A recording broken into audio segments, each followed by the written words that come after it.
Thank you so much for taking time to talk to me today. I really do appreciate it. Pleasure, mate. Um, I got to watch the first half of the season yesterday and just like a binge. Um, and I have a feeling that's how a lot of people are going to be watching this because it is a very addictive program. What was it like for you getting to be part of the Sandman, especially given its very long gestating history?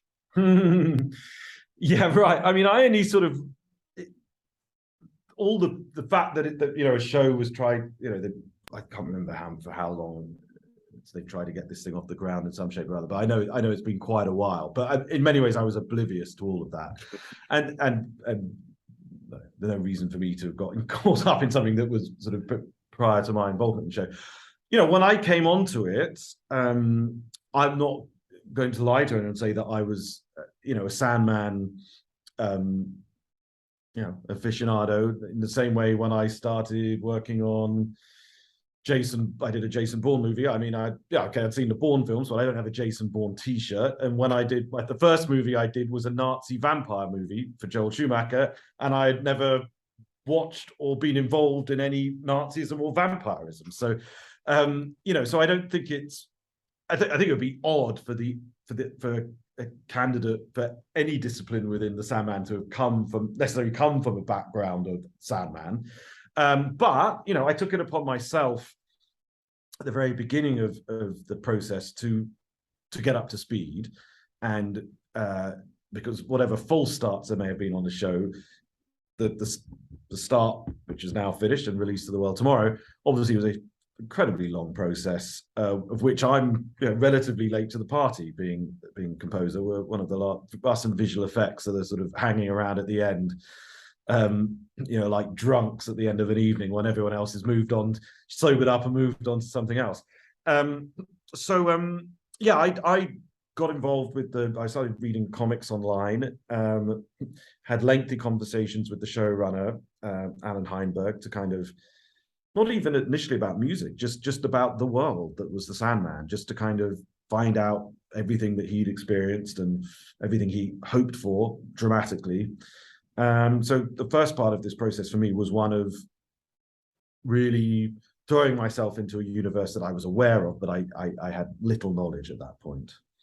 Well, and I would assume like one of the challenging things for you is that it's not just one universe, it's Right. multiple realms and multiple characters and all of that, like but I would assume, like, being somewhat familiar with your filmography, that you have not been pigeonholed into like one type of thing. So like I would assume that helped a lot in trying to wrangle all of this within 10 episodes.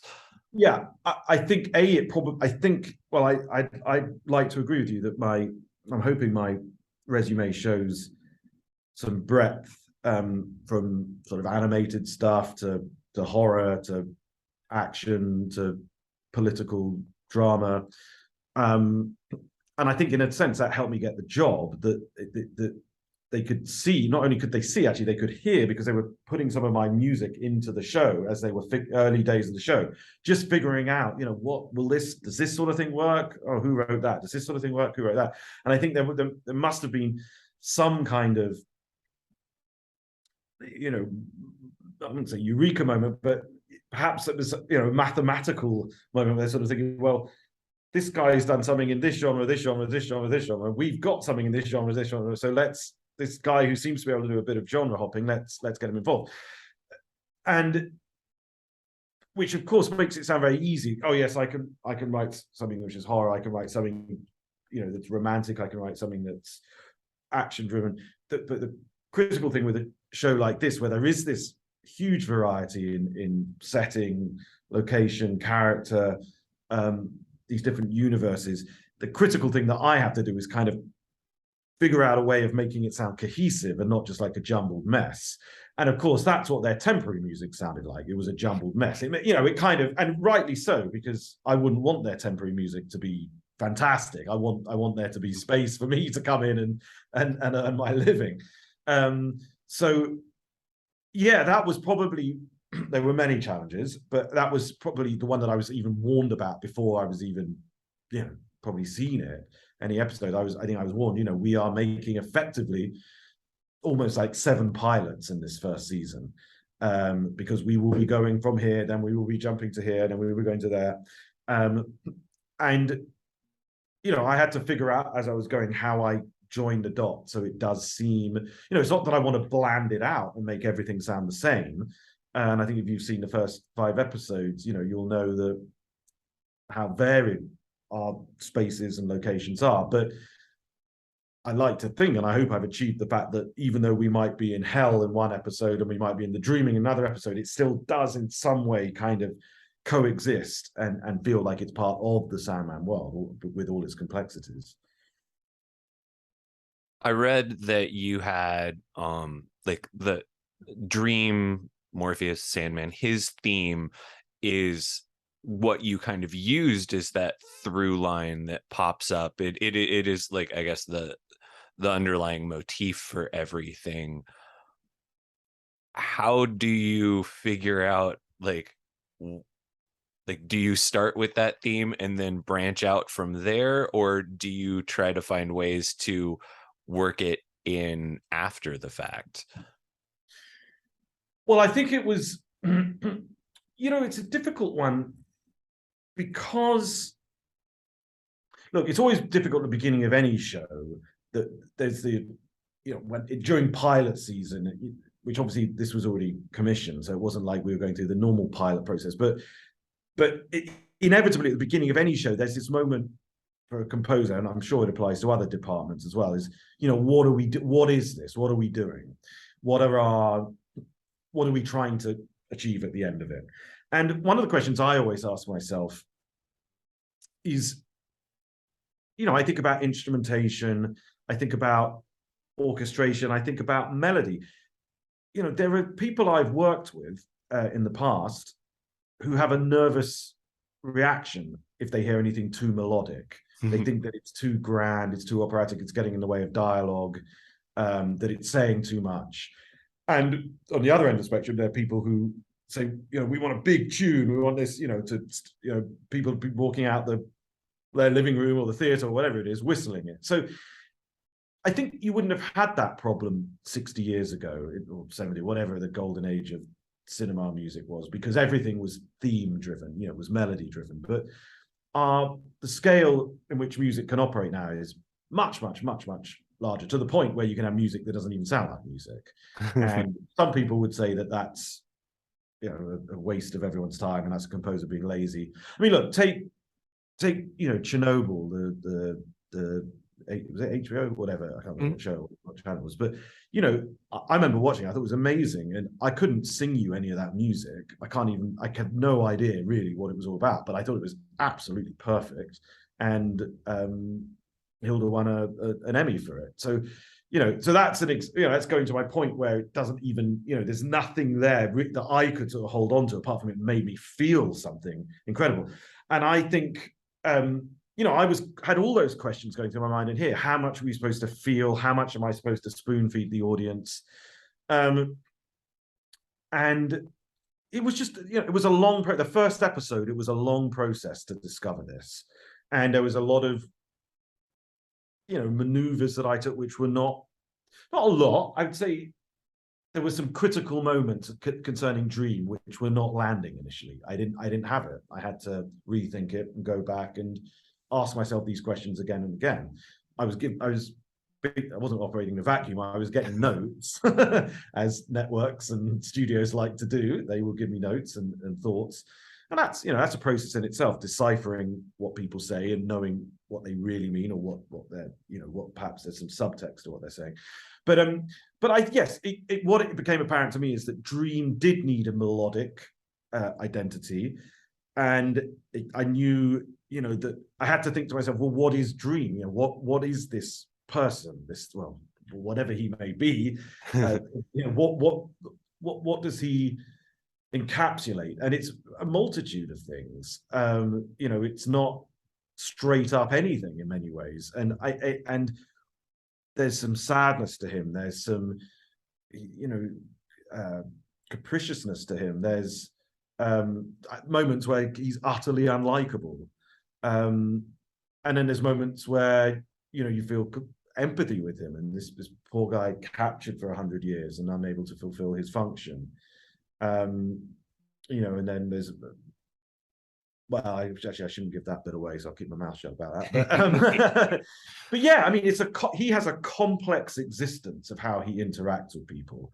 And so I needed to write something that wasn't necessarily inherently complex, but had the ability to kind of bend and twist in any direction and any place that he found himself in, and within any interaction he had with other characters.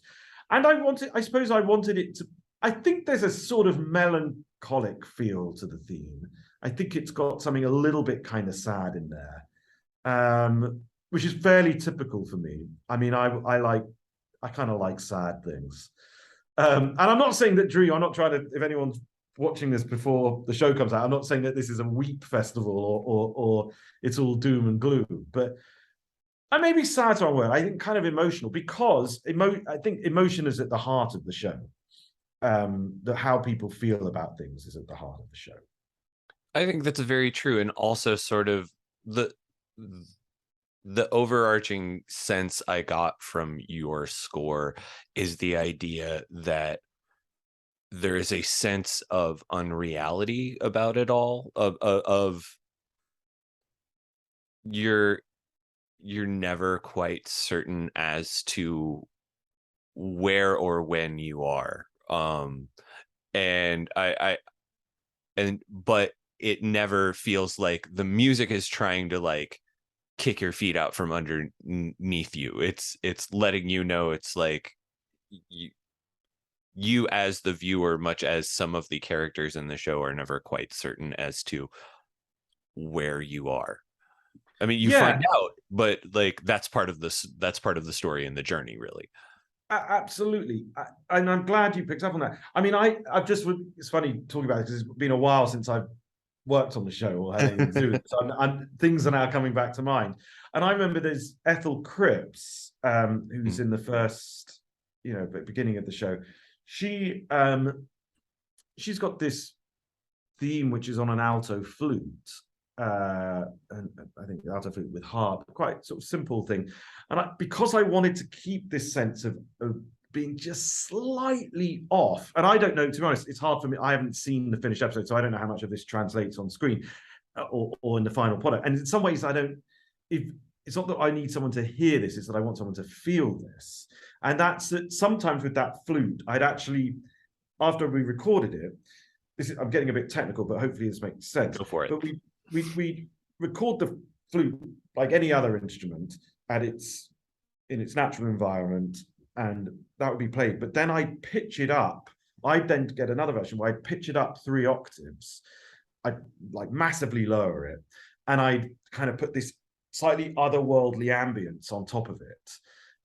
So it's like, and it's played, and that extra layer is played really, really quietly, like almost, as I say, to the point where it's felt but not heard. And sometimes I think, am I just going through a whole load of nonsense here?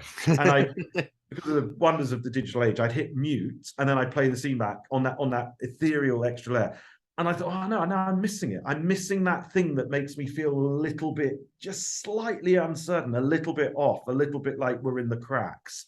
And I think, that's just an isolated example, but I think that's something I've tried to pursue throughout the score. That, it's funny, I put the score album together and I sent it to someone and they said, oh man, it's so great. It's so amazing you've just been able to write like a traditional score. I was like, well, yeah, I know what you mean, but I think actually maybe, I don't know, that's when it gets sort of interesting that scores can elevate shows can elevate scores. And, it's like songs without lyrics don't always really work. And, maybe score without the subject matter doesn't always work. But anyway, it was, yes, I'm glad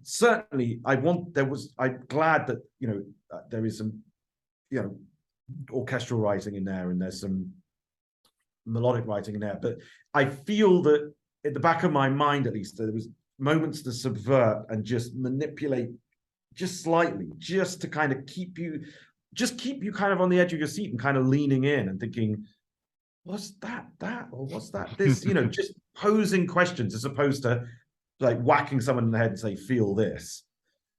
Oh yeah, no, that was 100% my experience watching that first half of the season, and I'm very excited to be done with my day to day so that I can finish it. Because I have a feeling I don't have the patience. But yeah, like it's the music is wonderful and wide ranging. And or do you have it, being as how it's been so long, what further projects do you have like on the way that you can talk about? I'm knee deep at the moment in the final season. It turns out, news was broken, I think, about a month or so ago, of The Good Fight, which is it started as a legal drama when it was The Good Wife, and then it became The Good Fight, which definitely has taken a more political stance. So that's between the two shows. I think it's 13 years of working on in the good universe. So I'm just navigating my way through that at the moment. And then I have a movie on the go with Gerard Butler, who's my third outing with him, a movie called Kandahar, which, both of those projects massively different to the Sandman. Just to add, more variety to my IMDb and make sure that I don't get that aforementioned pigeonhole. Wonderful. Well, David, I want to thank you so much for taking time to talk to me today. This has been a real delight, and I can't wait for everybody to get to see and hear your work on the Sandman. Thank you very much, Nick, and I hope the second part is as interesting for you as the first. Me too. Okay, thanks. Have a good rest of your day, sir. Thanks. Take care.